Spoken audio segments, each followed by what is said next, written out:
इतिहास के पन्नों में जब आप जाएंगे तो कई किस्से झारखंड से जुड़े हुए पाएंगे। झारखंड के बोकारो जिले में एक गांव है, नावाडी प्रखंड का बेंड्रा गांव। बेंड्रा गांव की पहचान ये है कि यहाँ पे लोहे के शस्त्र बनाए जाते हैं, औजार बनाए जाते हैं। वो औजार जो पुराने जमाने में युद्ध में इस्तेमाल होते थे और अब कंस्ट्रक्शन के कामों में इनका इस्तेमाल किया जाता है। लेकिन ये इस गांव की जो पहचान है ये नई नहीं है, ये लगभग 500 साल पुरानी है। वर्ष 1540 में सूरवंश के संस्थापक शेर शाह सूरी ने इस गांव में इस व्यापार की स्थापना की थी और तब से लेकर अब तक पीढ़ी दर पीढ़ी ये व्यापार इस गांव के लोगों में खून की तरह दौड़ रहा है। लेकिन अब साइंस के मॉडर्नाइजेशन के दौर में ये व्यापार अपने हाशिए के दौर पर आ रहा है। क्या है पूरा मामला, क्या है इस व्यापार का इतिहास और क्या है मौजूदा स्थिति, सरकार से क्या मांगते हैं इस गांव के इस पेशे से जुड़े लोग, देखिए हमारे इस रिपोर्ट में। इतिहास की सैर पर जब जाएंगे तो पाएंगे कि झारखंड कई अध्यायों को अपने अंदर समेटे हुए है। प्राचीन से लेकर आधुनिक इतिहास तक के अध्ययन में झारखंड के कई हिस्से हैं जो इतिहास की संरचना में अपना महत्वपूर्ण योगदान रखते हैं। इतिहास के वर्षों पुरानी कहानी संजोने वाला झारखंड का एक इलाका है बोकारो जिला का नावाडीह प्रखंड का भेंडरा गांव। यह गांव मौजूदा समय में प्रसिद्ध है लोहे के शस्त्रों के निर्माण के लिए, लेकिन यह ख्याति इसे आज से प्राप्त नहीं है। इस गांव की यह पहचान लगभग 500 साल पुरानी है। इतिहास की माने तो भेंडरा गांव में इस पेशे को सूरवंश के संस्थापक शेर शाह सूरी ने स्थापित करवाया था। युद्ध के दौरान औजारों की कमी को पूरा करने के लिए शेर शाह सूरी की फौज लगातार यहाँ आया करती थी। वंश तो खत्म हो गया, लेकिन इन कारीगरों को ये हुनर और ये व्यापार विरासत में मिल गया और तब से पीढ़ी दर पीढ़ी इस व्यापार की तमिश और चमक को संभाल कर रखा जा रहा है। अशोक विश्वकर्मा।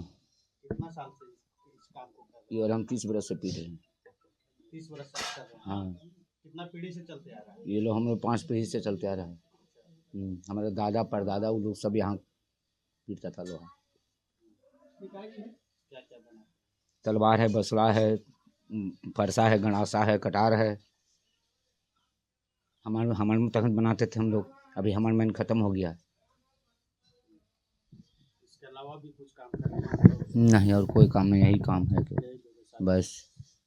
मैंने पीढ़ी दर पीढ़ी यही। हाँ, यही चल रहा है।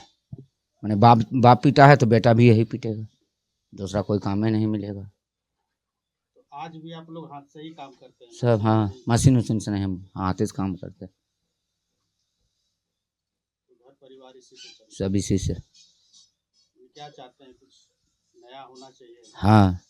हाँ, कितना जैसे हम मशीन उशीन रहेगा तो बढ़िया रहेगा। अब हमारे मैन मिल में नहीं करते हैं। अब हमारे मैन भी तो एक दो पुराना है, वही लोग पीट रहा है, बाकी हमारे मैन कोई है ही नहीं। तो हाथ से तो कहीं होगा नहीं काम, तो मशीन रहेगा तभी ना काम होगा। मान लो हम लोग मिस्त्री है, अब हमारे मैंने नहीं मिलेगा तो कैसे काम होगा।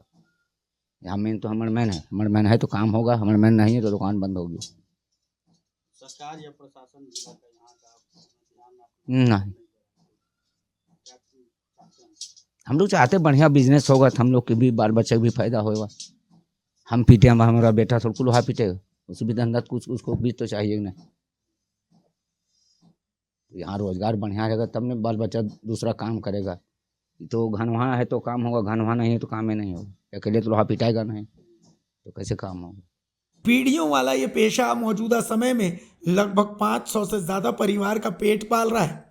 अपने पूर्वजों से मिले हुनर को आधार बनाकर आधुनिक युवा पीढ़ी अपना गुजर बसर कर रही है, लेकिन विज्ञान के विस्तार और विकास की देन है कि यह पेशा अब ढलान की ओर जा रहा है। बाजार में घटी मांग को तेजी से पूरा करने में मानव हाथ अब सक्षम नहीं हो पा रहे हैं। आप युवा हैं और क्या काम करते हैं? हम यही लोहारी काम करते हैं। सारा चीज़ मतलब हाथ से ही बनाते हैं। पहले जितना भी हथौड़ी, जितने प्रकार की भी हथौड़ी आता है, सारे चीज़ हम लोग हाथ से ही बनाते थे।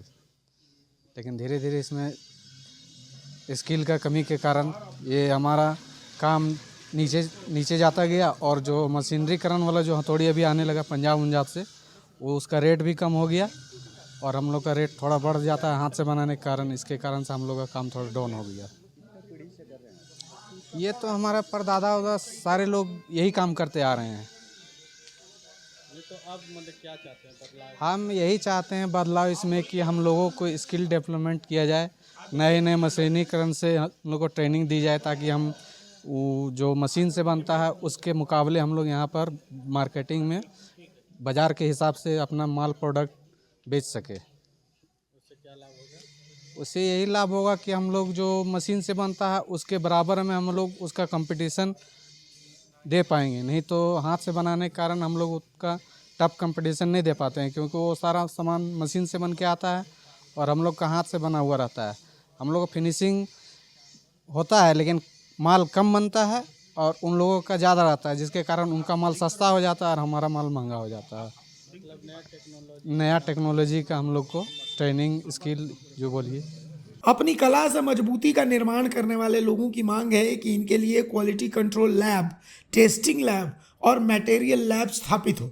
तैयार माल के उच्च दर्जे को सुनिश्चित कर एक ब्रांड के नाम के साथ बाजार में उपलब्ध करवाने की मंशा को स्थानीय समाज सेवी और जनप्रतिनिधियों का भी साथ मिल रहा है। क्या इतिहास, क्या कहानी है? सबसे पहले तो आपको धन्यवाद कि आप लोग हमारे भिंडरा लोह कुटीर उद्योग में आपका आगमन हुआ, इसलिए हम हृदय से धन्यवाद देता हूं। मैं भिंडरा, मेरा नाम नरेश कुमार विश्वकर्मा है और मैं भिंडरा पंचायत का मुखिया भी हूं और एक लोहार परिवार में भी जन्मा। मेरे पिताजी भी ब्लैक स्मिथ का काम करते थे और अभी हम मुखिया संघ के सचिव भी हैं।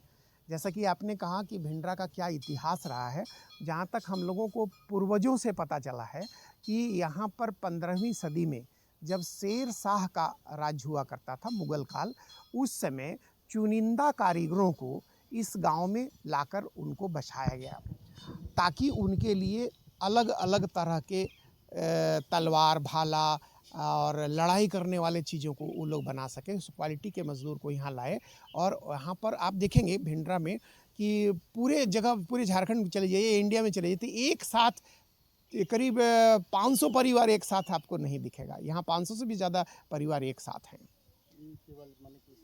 जो सब कोई सिर्फ लोह कुटीर उद्योग से ही जुड़े हुए हैं। मोटा मोटी 90% से भी ज़्यादा लोग इसी से जुड़े हुए हैं। कितना पीढ़ी से लोग अब तक कर रहे हैं? 15वीं सदी का यदि हम बात कर रहे हैं तो करीब करीब 10 का एक पीढ़ी यदि माने तो फिर बहुत सारे 30-35 पीढ़ियाँ यहाँ पर चलती आ रही है।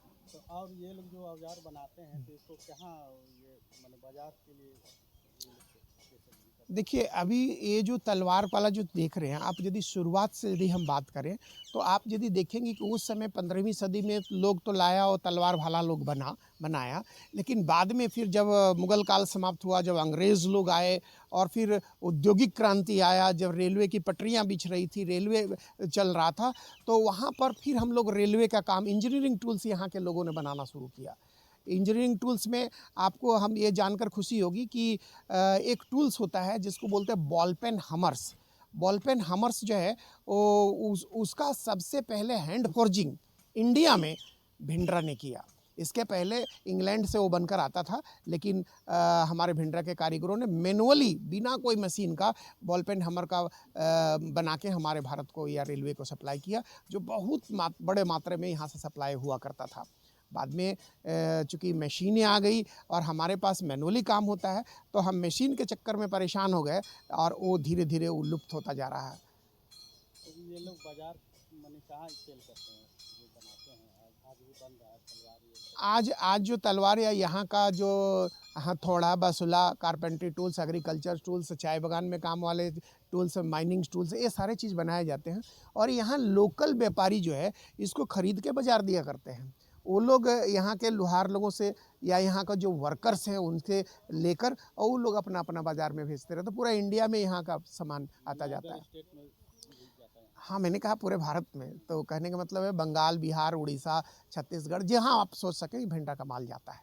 आज भी लोग मतलब कि पुराने पद्धति से ही काम कर रहे हैं। हाँ, दुखद बात है कि आज भी 15वीं सदी में जो इक्विपमेंट्स यूज़ किया जाता था, वही भांति, वही निहाय, वही सणसी, और इनको जो भी औजार बनाना है सब अपने हाथों से, उसको उस औजार को बनाने के लिए जो औजार बनाने की ज़रूरत पड़ती है ये लोग अपने हाथों से ही करते हैं। यहाँ का ग्राइंडिंग भी यदि आप देखेंगे तो आपको पूरे इंडिया में इस तरह का ग्राइंडिंग सिर्फ झालदा का एक आध ठो पॉइंट को छोड़कर पूरा इंडिया में और कहीं नहीं मिलेगा, आपको सिर्फ और सिर्फ भिंडरा में मिलेगा। तो कौन लोग बनाते हैं यहाँ जो इसका काम करते हैं? देखिए, मेनली कारीगर के रूप में तो विश्वकर्मा लोहार परिवार है, लेकिन उनके साथ हेल्पर में भिंडरा में 17-18 जाति के लोग रहते हैं। सभी जाति का लोग इस भिंडरा लौह कुटीर उद्योग से जुड़े हुए हैं। यहाँ पर 150 यूनिट है, जिसमें हर यूनिट में 2 से 3 लोग काम करते हैं। इस तरह से करीब करीब लगभग 500 से ज़्यादा लोग, कुशल और अकुशल लोग यहाँ पर काम करते हैं। और व्यापारी को यदि जोड़ दिया जाए तो 2 से 5 हज़ार लोगों का यहाँ से जुड़ाव है और हज़ारों लोग यहाँ से रोजी रोटी कमा रहे हैं। और सबसे बड़ी बात है, पलायन को भिंडरा रोकने में सक्षम है। और सिर्फ अपने ही गांव नहीं, अगल बगल के कई पंचायत जो हैं यहाँ पर लोग आकर काम करते हैं और उनका यहाँ पर रोजी रोटी की व्यवस्था होती है। देखिए, जैसा कि आपको पहले बताया गया, आपके भ्रमण में आपने देखा कि जो भी लड़ाइयाँ लड़ी जाती थी, तलवार, भाला और इन्हीं सब सामानों से लड़ी जाती थी। तो शेर शाह सूरी ने सबसे पहले इसको ऑर्गेनाइज्ड वे में फाइनेंस किया और इनके सामानों को लार्ज स्केल में इसने खरीदा। तो इसीलिए यह कहा जाता है कि पहला बाज़ार जो पूरा का पूरा मुगलिया शासन में युद्ध के लिए जो बाज़ार दिया, वो शेर शाह सूरी ने दिया सबसे ज़्यादा। तो ये इस तरह की धारणा है कि बाहर से लोगों को बसाया, उसको उपार्जन के लिए दिया और यहाँ के माल को खरीदा। और मार्केट कहते हैं कि बनाने के लिए भगवान बना सकते हैं, खरीदेगा कौन, ये $1 मिलियन क्वेश्चन है। तो शेर शाह उस समय भिंडरा के उत्पादन का खरीदार के रूप में आए और हज़ारों हजार तलवारें वो खरीदते थे और अपने अपने ढंग का औजार वो बनवाते थे और लोहा भी देते थे।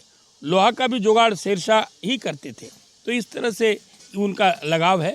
और बाकी लोग भी, राजस्थान के राजा या बंगाल के राजा, जहाँ के भी राजा रजवाड़े हों, वहाँ के लोग यहाँ से सामान खरीदते थे। उस समय जब युद्ध होता था तो यहाँ के ही तलवारें यहाँ की भी तलवारें यूज होती थी।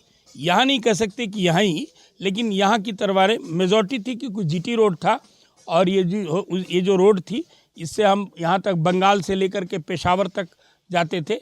तो यहाँ का माल जल्दी से जल्दी पूरे देश में फैल जाता था। पंजाब इलाका में, पेशावर इलाका में, इधर ढाका तक इधर जाता था। आज किस तरह से स्थिति देखते हैं जो तलवारें बना रहे हैं? देखिए, जैसा कि आपने अभी कहा गया, अभी ज़माना क्वालिटी का है। आप अगर क्वालिटी नहीं बनाएंगे, अगर आप क्वांटिटी नहीं बनाएंगे, अगर आपका कॉस्ट जो है कम्पिटिटिव नहीं होगा, तो आपको बाज़ार में सप्लायर बैठा हुआ है एक से अनेक। तो आज इनको क्वालिटी कंट्रोल के लिए एक ही तरह का तलवार बने, एक ही क्वालिटी की बने, इसके लिए एक लेबोरेटरी इनको ज़रूरत है। और क्वालिटी टेस्टिंग, क्वालिटी जैसे वेट का क्वालिटी, साइज का क्वालिटी, शार्पनेस का क्वालिटी या मटेरियल का क्वालिटी, ये सभी जो क्वालिटी जब तक एक समान नहीं आएगा, quality control laboratory, testing laboratory इनकी बहुत बड़ी ज़रूरत है। अगर ये आ जाता है तो ये अपना लेबल लगा सकते हैं कि हमारे तलवार का क्वालिटी, लोहा ये है, शार्पनेस ये है, गेज ये है और इसकी गैल्वेनाइजिंग ये है, सब कुछ स्टैंडर्डाइज हो जाएगा। तो ये बहुत पुराना डिमांड है कि इनका एक मिनी लेबोरेटरी होनी चाहिए, टेस्टिंग लेबोरेटरी। इस व्यापार को लेकर अपनी खास पहचान रखने वाले इन कारीगरों की पहचान अब आधुनिक बाजार में बिल्कुल फीकी पड़ रही है। अब मदद की आस लगी है सरकार से। बात किसी व्यापार को संजो कर रखने से ज़्यादा इतिहास के धरोहर को संजो कर रखने की है। बोकारो के नावाडीह प्रखंड से द भारत मित्र के लिए परमेश्वर मंडल की रिपोर्ट।